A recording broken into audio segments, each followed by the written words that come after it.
Muy bien, vamos a seguir. Tuvimos un bajón de energía, pero creo que estamos conectados. Si por alguna razón se corta, pues por eso, porque ha estado fallando bastante la energía en el último mes, aquí en la zona donde yo vivo. Y obviamente al no haber energía, pues no hay internet. Bien, vamos con la propiedad intelectual. Dice que esta cuenta tiene como propósito registrar los derechos que se pagan a terceras personas para publicar o utilizar creaciones artísticas o literarias de otra persona o personas. Por ejemplo, canciones, películas, libros, etcétera, ¿no? Ese se llama propiedad intelectual. Digamos que usted tiene una editorial, usted publica libros científicos, por decir algo, entonces, para poder publicar usted un libro de alguna persona, usted tiene que pagarle algo que se llaman regalías, ¿verdad? Entonces, a eso, todo eso se llama propiedad intelectual.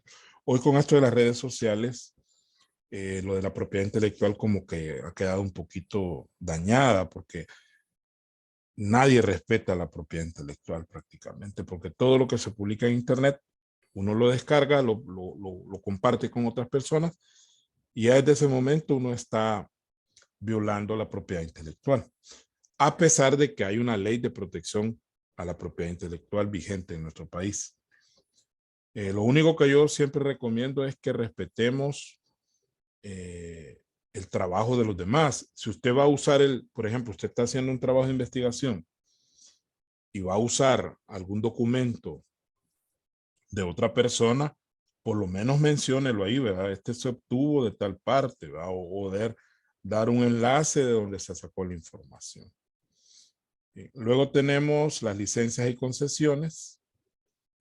Esta cuenta sirve para registrar por una parte las licencias, las cuales son los derechos para utilizar programas informáticos, que es el famoso software, creados por terceras personas o empresas. Por ejemplo, sistemas de contabilidad y facturación, sistemas operativos, procesadores de texto, etc. Este es otro problema que desde hace mucho tiempo no se respeta el pago de licencias.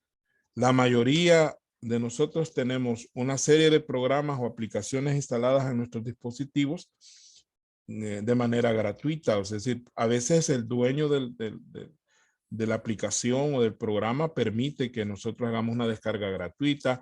A veces esa descarga es gratuita porque dura 30 días, porque dura 15 días, ¿verdad? Y pasado ese tiempo habrá que pagar.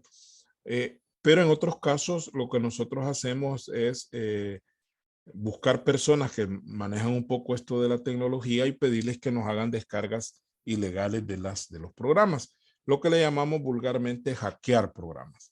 Y eso es una costumbre bastante común en nuestro país, donde usted va a una empresa y normalmente el sistema de contabilidad pues es hackeado, el sistema de facturación es hackeado, todo es hackeado, nada es con licencia y lo correcto debería de ser, al igual que la propiedad intelectual, porque en cierta medida el software es una propiedad intelectual, pero que se separa porque por su contenido especializado habría que pagar. Y por otro lado, las concesiones otorgadas por el Estado, porque las licencias son concedidas por personas particulares, mientras que las concesiones son otorgadas por el Estado para la explotación de recursos públicos tales como la minería, extracciones petroleras, uso del espacio radioeléctrico. Por ejemplo, las líneas de transporte público, eso que usted ve, los buses, funcionan porque el Estado les da una concesión, que ellos lo conocen como derechos de línea, así le llaman, ¿no? Ellos deben pagar una cantidad de dinero para poder meter un bus a una determinada ruta.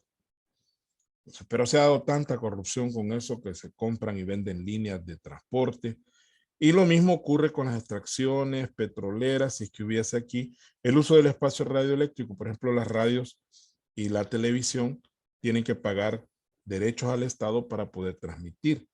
Hoy con las redes sociales esto también está pasando a un segundo plano porque el internet es libre, hasta cierto punto es libre, y pues no se necesita pagarle al Estado para poder, por ejemplo, tener una radio en internet. Bien. Luego llegamos a una cuenta que es bien importante en la parte tributaria, que no la voy a explicar muy a profundidad porque la vamos a ir entendiendo en la medida que vayamos nosotros avanzando. Este porcentaje ya está modificado, es 1.75. Esta cuenta registra básicamente tres tipos de valores diferentes. El anticipo a cuenta sobre el impuesto sobre la renta al que están obligados todos los comerciantes, que es el 1.75% sobre los ingresos brutos mensuales. De todo lo que usted vende en el mes, usted debe pagarle el 1.75% a el Ministerio de Hacienda como anticipo del impuesto sobre la renta del año. Eso se debe pagar dentro de los 10 días, 10 primeros días hábiles del mes.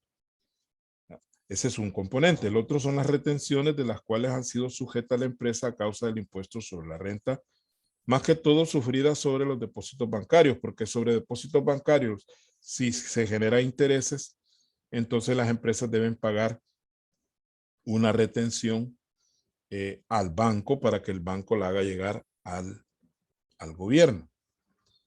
Así como las retenciones sobre ventas a grandes contribuyentes y por último las percepciones las cuales han sido objeto cuando se compraron los contribuyentes. Esto no lo voy a explicar ahorita porque más adelante, como decía, yo tengo una presentación sobre retenciones y percepciones donde ahí vamos a entender exactamente qué es y cómo funciona. ¿Por qué razón? Porque para entender cómo funcionan las retenciones y percepciones necesitamos primero saber hacer partidas. Si no podemos hacer partidas, no podemos entenderlo. Entonces, por eso es que queda ahí ya puesto, pero que usted en el futuro lo va a entender mejor. Luego vamos a las primas de seguro. Dice que esta cuenta registra el valor de los pagos que la empresa realiza a compañías de seguro con el propósito de obtener una cobertura en caso de que se susciten daños o pérdidas en los bienes propiedad de la empresa. Por norma comercial y a veces norma legal, todas las empresas deben pagar seguro. Seguro de que, bueno, si hay vehículos hay que pagar seguro por si acaso el motorista va a hacer torta, va allá en la carretera con Malapa, pues por lo menos recuperamos parte del costo del vehículo. Luego el local debe estar debidamente asegurado por más que todo por cuestiones de incendios, por ejemplo, o terremotos. Y así todos los bienes de la empresa deben estar asegurados. Entonces esas primas que nosotros le pagamos a la compañía para tener derecho a esa cobertura, se les llama primas de seguro. Luego tenemos los alquileres pagados por anticipado, que dice que sirve para, perdón, estamos un poco malitos. Sirve para registrar el pago del servicio de alquiler cuando éste se efectúa en una fecha anterior a la que contractualmente corresponde. A veces también por política de las empresas o por política de los propietarios de los locales, siempre exigen pagos anticipados. Mire, aquí tiene que pagar por lo menos un año anticipadamente. Entonces aquí se paga el alquiler de todo el año. Yo no voy a estar yendo cada mes a estarle cobrando. Yo le voy a cobrar el año completo y así nos olvidamos de eso. Al final del año yo le vuelvo a cobrar el año que sigue y así van cobrando. Entonces esos son alquileres cobrados por anticipado. Y de la misma manera que se pueden pagar anticipadamente los alquileres, también se pueden pagar anticipadamente los intereses, pero en casos bien especiales. Los intereses pagados por anticipado solo se dan en una operación que se llama factoraje, de la cual no voy a hablar ahorita, que es una operación que se hace con los bancos y eso en los cuales uno paga anticipadamente intereses. Es casi el único caso donde se dan intereses pagados por anticipado. Terminamos los activos y nos vamos a los pasivos. Vamos a ver las primeras tres cuentas y ahí vamos a llegar por cuestiones de mi garganta porque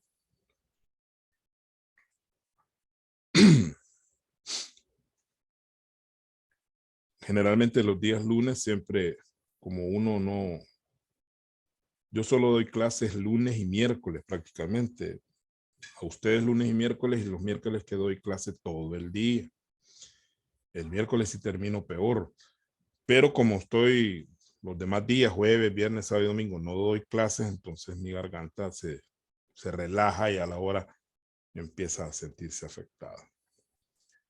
Esa es una de las características de todas las personas que damos clases, que siempre tenemos problemas de garganta. Entonces, los acreedores comerciales, si usted se ve el nombre es muy similar a deudores comerciales. Se parece, ¿no? Y de hecho su función es parecida, solo que al revés. Es al revés porque dice, bajo esta cuenta se registran las deudas a cargo de la empresa. Y ahí es un cambio, ¿no? Ahí eran a favor, aquí son a cargo de la empresa. Provenientes exclusivamente de la compra de mercaderías, igual que deudores.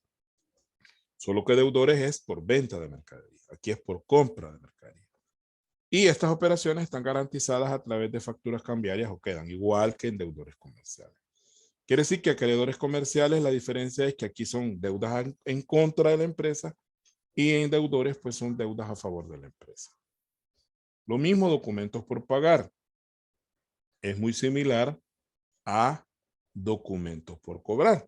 Solo que aquí son deudas a cargo de la empresa y que pueden provenir ya sea de la compra de mercadería u otros conceptos, ¿verdad? Pero que en todo caso van a estar respaldadas por un documento exigible legalmente como una letra de cambio, un pagaré, un cheque postfechado. Entonces es similar a documentos por cobrar, solo que al revés. Allá es un activo, aquí es un pasivo, aquí es por pagar y allá es por cobrar. Y también tenemos acreedores varios, que es el correspondiente a deudores varios que tenemos allá en el activo. Son deudas a cargo de la empresa provenientes de operaciones distintas a la compra de mercaderías y las cuales están garantizadas a través de, no están garantizadas a través de pagarés o letras de cambio. Ahí vamos a encontrar una serie de acreedores, como ahí vamos a meter prácticamente todo lo que le demos de agua potable a la ANDA, a CAES o del Sur o Deusen o cual sea la empresa que nos da la energía, deuda que tengamos con alguna compañía telefónica, de cable, todo eso va a ir a acreedores varios, generalmente. Y vamos a terminar con el débito fiscal, que es el hermanito del crédito fiscal. Pero aquí dice, esta cuenta sirve para registrar el valor del impuesto generado a través de las ventas de bienes y servicios efectuados por la empresa, ya sea al crédito o al contado, ¿verdad? No importa, pero son ventas. Nosotros vendemos y generamos un débito fiscal y el valor de esta cuenta se liquida a fin de mes contra el valor del crédito fiscal, ¿verdad? Por eso el crédito y el débito al final se cruzan y de ahí generamos ya sea un pago al Ministerio de Hacienda o un remanente, que es lo que significa que nos sobró crédito fiscal, tuvimos más crédito fiscal que débito y eso nos genera un valor a nuestro favor. Bien, nos faltan por ahí unas cuentas de pasivo y luego las cuentas de resultado, que las vamos a ver, eso lo vamos a ver el día miércoles. Y la otra semana vamos a empezar a ver operaciones, pero antes de hacer partidas propiamente dichas, vamos a primero ver ejercicios con T de mayor para que nos acostumbremos a cuándo se carga, cuándo se abona y por qué se carga y por qué se abona. Esas reglas, por favor, apréndanselas bien. Puede ser que el día miércoles me tome el tiempito para hacerles algunas preguntas a algunos de ustedes.